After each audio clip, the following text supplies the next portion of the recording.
Hi, I'm Andrew Fryer and I'm interested in astronomy, but living in darkest Surrey on a cloudy December night makes it very difficult to actually look at the night sky in any kind of detail. So I found a really good program from Microsoft called the Worldwide Telescope, and I thought it'd be good to show you how that works.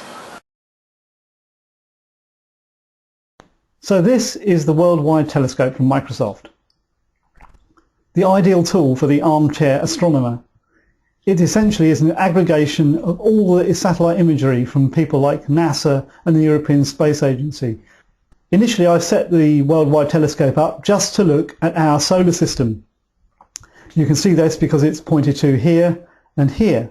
I can then quickly navigate to one of the planets, Mars being one of the most photographed. That seemed a good choice for us, and we can zoom in straight away and see Mars in all its finery.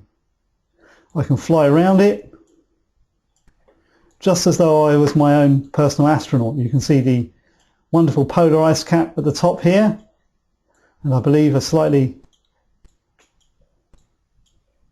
non-existent one down here. Global warming has obviously hit Mars early. Not only can I fly around it, I can zoom in and get more detail.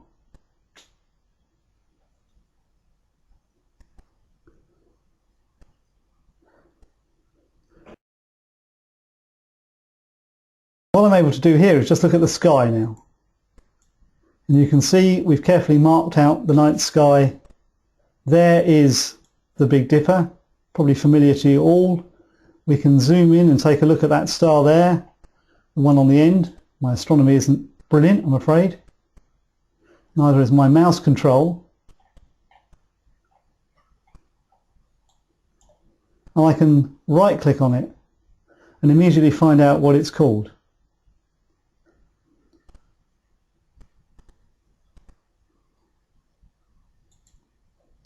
I can also save my own collections, and I've got one of my favourite star constellations up here, the Pleiades. And at this time of year it reminds me of a little Christmas tree in the sky. NGC 1432, to give it its proper title. You can see it very clearly marked out here. And again I can highlight it. There's a bunch of other things that we can do here. We can look at what the night sky looks like in different types of light, not necessarily visible from Earth. If I pull back out now, we'll shortly see what the night sky looks like in X-ray radiation.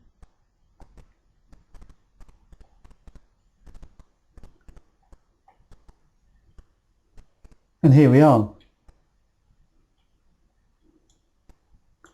And again, we can zoom in and see more detail. You can see this is in the infancy of its development here. This object here looks very bright in X-rays.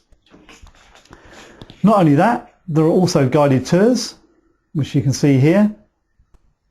You can create your own as well, so you can share them with other people. And there are some fantastic ones out there, including one from Disney by that little Wall-E character, that well-known robot. If you have your own telescope, you can install this ASCOM software, and then the Worldwide Telescope will latch onto your telescope to give you a much richer experience when you're looking at the night sky. And you've got a full search capability.